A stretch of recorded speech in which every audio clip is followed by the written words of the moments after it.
प्रियंका का पति विदेश गया था और वह डिलीवरी के लिए मायके आ गई। माँ ने खुशी खुशी बेटी को अपनाया, लेकिन कविता को इसकी जानकारी एक दिन पहले ही दी गई और वो तैयार नहीं थी। शारदा ने कविता से कहा, देखो बहू, आप तो प्रियंका हमारे घर की लक्ष्मी है और उसका ख्याल रखना तुम्हारा धर्म है। कविता ने मुस्कुराकर सिर झुका दिया। जी मामी जी, जैसा आप कहें। लेकिन यहीं से शुरू हुआ तनाव का बीज। एक दिन प्रियंका ने देखा कि कविता बिना पूछे उसके कमरे में आ गई। दीदी, मैं बस पानी रखने आई थी, कविता ने कहा। भाभी, मायके में भी कोई इस तरह घुसता है? गर्भवती औरत को चैन चाहिए, प्रियंका ने ताना कसा। कविता चुप रही, लेकिन अंदर से वो आहत थी। प्रियंका धीरे धीरे माँ के कान भरने लगी। मामी, कविता भाभी मेरे लिए कुछ नहीं करती, घर का भी आधा काम मुझसे करवाती हैं, आपसे तो बस दिखावा करती हैं। शारदा देवी अब कविता को हर बात पे टोकने लगी। इतनी देर क्यों हो गई दूध देने में? तू माँ बनेगी, कभी तो समझेगी। कविता अब रोज अपमान सह रही थी, लेकिन उसने अमित से कुछ नहीं कहा। इधर प्रियंका ने अमित को भी कहना शुरू किया, भैया, भाभी को तो देखो कैसे घूरती है, मुझे लगता ही नहीं कि उसे मेरे बच्चे से प्यार है। प्रियंका ने एक दिन एक छोटी सी बात का बड़ा बना दिया। कविता से चाय मांगी और कविता व्यस्त थी। शारदा देवी को तुरंत बताया। भाभी ने बोला, खुद बना लो, मैं नौकर नहीं हूँ। मम्मी, यही सिखाया है आपने उसे? अब घर में खुलकर पक्ष बनने लगे। माँ बेटी एक तरफ, कविता अकेली। अमित बीच में पिस रहा था। कभी माँ नाराज, कभी पत्नी रोती। एक दिन प्रियंका ने कविता पर झूठा आरोप लगा दिया कि उसने उसे धक्का दिया। मामी, भाभी ने मुझे गिरा दिया होता तो? शारदा देवी तमतमाई। बहू, आज अगर मेरी बेटी को कुछ हो जाता तो मैं तुम्हें जिंदा नहीं छोड़ती। कविता के सबर का बांध टूट गया। बस मामी जी, अब बहुत हो गया। एक औरत दूसरी औरत के साथ ऐसा बर्ताव कैसे कर सकती है? अमित को भी सच्चाई समझ में आने लगी। डिलीवरी के समय प्रियंका को अस्पताल में भर्ती कराया गया। कविता ने भी सबसे पहले भागकर ब्लड डोनेट किया। प्रियंका की आंखों में शर्म थी, लेकिन अहंकार बड़ा था। डॉक्टर ने शारदा देवी से कहा, बहू ही तो दिन रात इसकी देखभाल कर रही थी। शारदा देवी चुप थी। उन्हें समझ में आ रहा था कि प्रियंका ने घर तोड़ने का काम किया है। कुछ महीने बाद प्रियंका ससुराल लौट गई, लेकिन वो रिश्तों में जहर घोल गई। अमित और कविता अलग घर में रहने लगे। शारदा देवी अकेली रह गई। जब प्रियंका रही, सब टूट गया। अब माँ को बेटी की चालाकियाँ समझ में आई, लेकिन तब तक देर हो चुकी थी। रिश्तों को तोड़ने के लिए बाहरी दुश्मन की जरूरत नहीं होती है। जब घर का कोई अपना जहर बोता है तो पूरे परिवार की जड़ें हिला जाती है। बेटी मायके में मेहमान होती है, शासक नहीं। सास को चाहिए कि वो बहू और बेटी में फर्क करना छोड़े। औरत ही औरत की सबसे बड़ी दुश्मन बन जाती है जब वह ईर्ष्या और अहंकार से भरी हो। प्रियंका अब पूरी तरह घर की मुख्य अतिथि बन चुकी थी। शारदा देवी घर की छोटी बड़ी चीज में उसे प्राथमिकता देती। सुबह का नाश्ता पहले प्रियंका, दोपहर का खाना प्रियंका की पसंद, टीवी का रिमोट प्रियंका के हाथ में, और कविता वो घर की दीवार बन चुकी थी। खड़ी तो थी पर किसी को दिखाई नहीं देती थी। कविता दिन भर घर का सारा काम करती, 6 महीने की बच्ची को देखभाल, पति का टिफिन, सास की पूजा की थाली, और अब प्रियंका के बारे में 5 बार खाने की स्पेशल डाइट। एक दिन अमित ने कहा, कविता तुम तो पहले इतनी हंसती थी, अब हमेशा थकी रहती हो। कविता ने हल्की मुस्कान दी। मामी जी और प्रियंका की देखभाल में पूरा दिन निकल जाता है। अमित को सोचते रहे। प्रियंका ने एक रात शारदा देवी से कहा, मम्मी भाभी मुझसे जलती है। उन्हें लगता है कि आप मुझसे ज़्यादा प्यार करती है। कल तो चुपचाप मुझे बासी रोटी दे दी। शारदा देवी चौंकी, क्या? तुमने क्यों नहीं बताया बेटी? यह बहू दिन ब दिन बदलती जा रही है। अब कविता को लेकर उनका व्यवहार और कठोर हो गया। एक दिन कविता ने आराम से बेटी प्रियंका से कहा, प्रियंका अगर हो सके तो अपने कपड़े खुद प्रेस कर लो, बच्ची को संभालना है। प्रियंका तिलमिला गई। भाभी, मायके में भी इतनी झिल्लत शारदा देवी दौड़ी। क्या कहा तुमने? गर्भवती बहन से काम करवाओगी? शर्म नहीं आती? कविता की आंखों में आंसू थे। मामी जी, मैंने सिर्फ इतना कहा कि अगर संभव हो तो, लेकिन बात बढ़ गई। अमित अब रोज एक नई शिकायत सुनता। भैया, भाभी ने मेरे बारे में कहा कि मैं घर का बोझ हूँ। भैया, आज भाभी ने मुझे बात तक नहीं की। अमित ने कविता से पूछा, कविता तुम कुछ कह रही हो? और प्रियंका को कविता का धैर्य अब जवाब देना लगा था।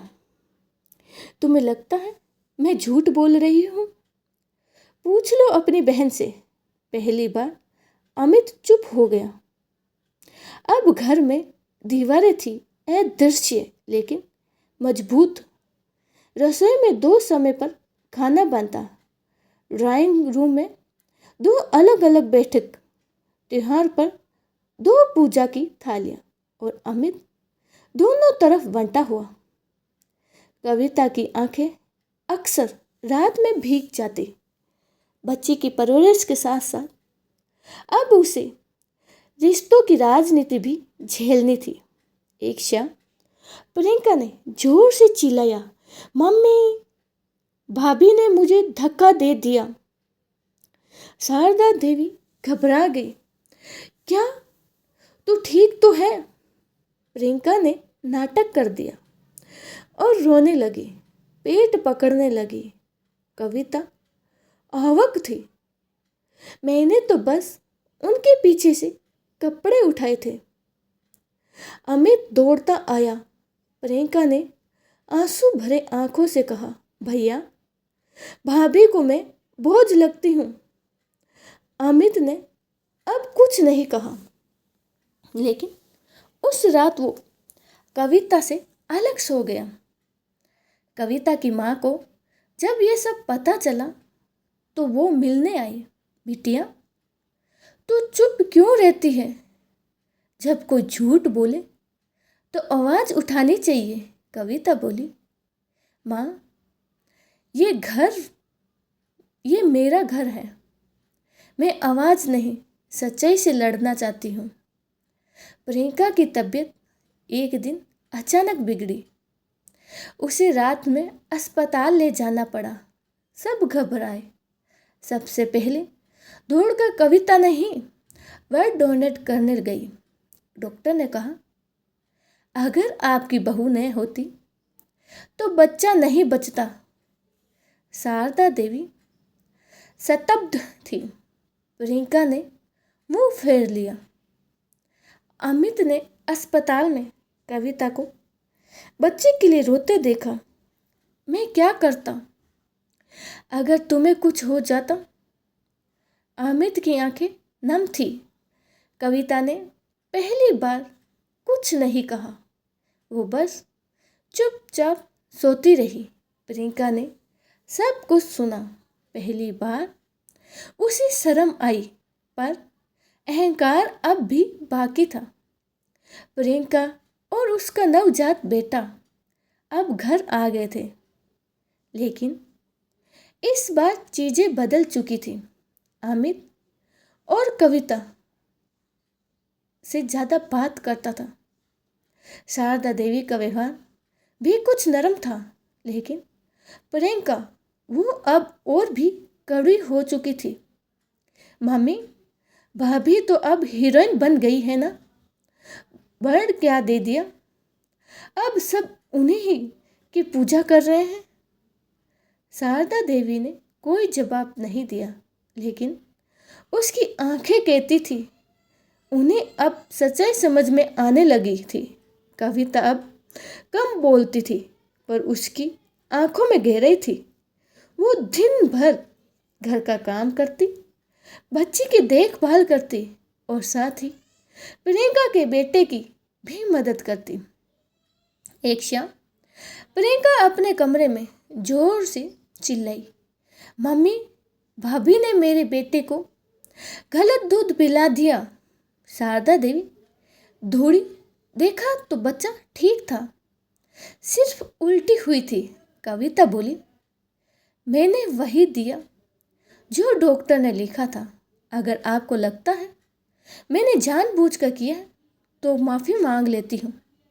प्रियंका चुप हुई, पर बात अमित तक पहुँची।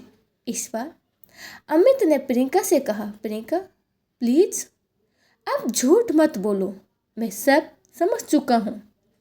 प्रियंका के चेहरे का रंग उड़ गया। अब घर में कोई प्रियंका की बात पर ध्यान नहीं देता था। अमित तो उसे नज़रअंदाज करने लगा। एक दिन शारदा देवी प्रियंका के कमरे में आई। प्रियंका, मुझे माफ़ कर दे, मैंने बहू के साथ बहुत अन्याय किया है। तेरी बातों में आ गई थी। अब समझ में आया बहू कितनी धैर्यवान थी।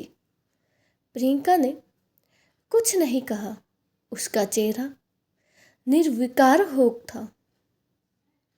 कुछ दिन बाद प्रियंका का पति विदेश से लौटा। वो घर आया, पत्नी और बेटी को देखकर खुश हुआ, पर माहौल में अजीब सी खामोशी थी। रात को प्रियंका बोली, मैं अब यहाँ नहीं रुक सकती। भाभी ने सबको मेरे खिलाफ कर दिया है।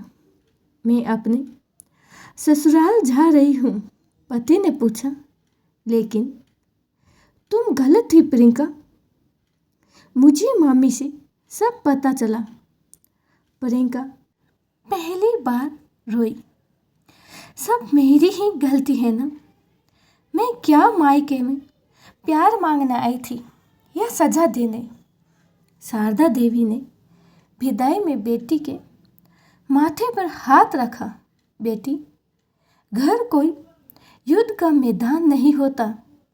तू घर छोड़ने आई थी, लेकिन तोड़ गई, और ये मेरी गलती थी। मैंने एक औरत को समझा ही नहीं। प्रियंका ने पहली बार बहू के पांव छुए। भाभी, आप तो देवी निकली। मैंने आपको बहुत सताया, पर आपने कभी पलट कर नहीं कहा, माफ़ कर देना। कविता की आंखों में आंसू थे। मैंने कभी ननद नहीं खोई थी प्रियंका, बहन खो दी। प्रियंका चली गई। अब घर में शांति थी, लेकिन वो पुरानी रौनक नहीं थी।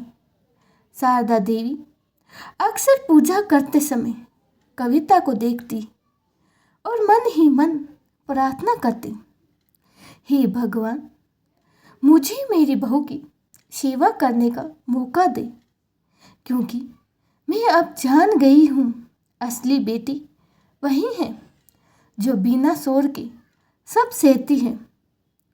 अमित अब और अधिक कविता को समझने लगा था। एक दिन बोला, कविता, मैं बहुत देर से जगा हुआ हूँ, अगर तुम चाहो तो हम इस घर से अलग भी रह सकते हैं। कविता ने मुस्कुरा के कहा, नहीं अमित, अब यह घर मेरा है और जब आग बुझ जाती है तो राख भी सहजनी पड़ती है। प्रियंका की चिट्ठी। कुछ महीने बाद एक पत्र आया, भाभी, मैंने आपसे जो लिया वो केवल अपनापन था और जो मैंने आपको दिया वो केवल अपमान ही दिया। आज जब मैं अपने बेटे को सुलाती हूँ तो सोचती हूँ कि अगर उसकी भाभी ऐसी हो जैसी आप थी तो मेरा जीवन सफल होगा। प्रियंका को गए 6 महीने हो चुके थे। अब उसका बेटा भी 6 महीने का हो चुका था। उसका पति उसे बहुत प्रेम देता, लेकिन प्रियंका की आत्मा पर अभी भी पश्चाताप का बोझ था। कभी कभी वह अपने बेटे को गोद में लेकर कहती, बेटा, तेरी मम्मी जैसा बनना, जो सहती रही पर टूटने नहीं दी घर की दीवारें। घर में अब कविता को सब घर की लक्ष्मी मानने लगे थे। शारदा देवी अब सुबह सबसे पहले उसे चाय देती। बहू, तुमने तो हमारी आंखें खोल दी, अब तू ही है इस घर की बड़ी है। अमित भी अब अधिक संवेदनशील हो गया था। कविता को वो अब सम्मान देने लगा था, सलाह लेता और हर काम में साथ रखता। एक दिन अमित ने कहा, कविता, एक बात पूछूं? हाँ। जब सब तुम्हारे खिलाफ थे तब भी तुम चुप क्यों रही? कविता मुस्कुराई, क्योंकि मैं सच के साथ थी और सच को वक्त चाहिए, चीखने की जरूरत नहीं। एक दिन प्रियंका अचानक आई अपने बेटे को लेकर। शारदा देवी ने देखा तो क्षण भर के लिए सन्न हो गई, फिर दौड़ पड़ी। बेटी, तू आ गई?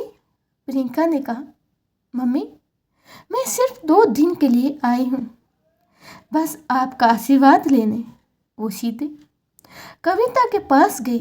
भाभी, ये मेरा बेटा है आरव, चाहती हूँ ये आपकी गोद में खेले ताकि कुछ अच्छा सीखे।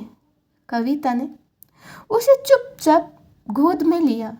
दोनों की आंखें भर आई। उन दिनों में प्रियंका ने खुद रसोई में कविता की मदद की। सास, बहू, ननंद तीनों ने पहली बार साथ बैठकर खाना खाया। रात को बच्चे के साथ तीनों औरतें हंसी ठिठोली करती रही। प्रियंका ने कविता से कहा, भाभी, मेरे बच्चे के संस्कारों में आप भी रहोगी, मेरी बहन बनकर, ननंद बनकर नहीं। जब प्रियंका जाने लगी, शारदा देवी बहुत भावुक हो गई। बेटी, अब तो दोबारा जब भी आना, मेहमान बनकर नहीं, बेटी बनकर आना। प्रियंका ने कविता का हाथ पकड़कर कहा, भाभी, मैं आपसे बहुत कुछ सीखकर जा रही हूँ। धैर्य, सहनशीलता और सच्चे रिश्ते निभाने की कला। आपने ननंद को बहन बना दिया। कविता ने उसका माथा चूमा। अब जब राख ठंडी हो गई है तो उसमें से एक नया दीपक जलाओ। अपने घर में अपने बेटे के लिए, अपने लिए। कुछ हफ्ते बाद एक डाकिया आया, एक बड़ा लिफाफा लेकर। कविता ने खोला तो उसमें एक फोटो थी, प्रियंका और उसके बेटे की पूजा करते हुए नीचे लिखा था, भाभी इस बार दिवाली आपके नाम।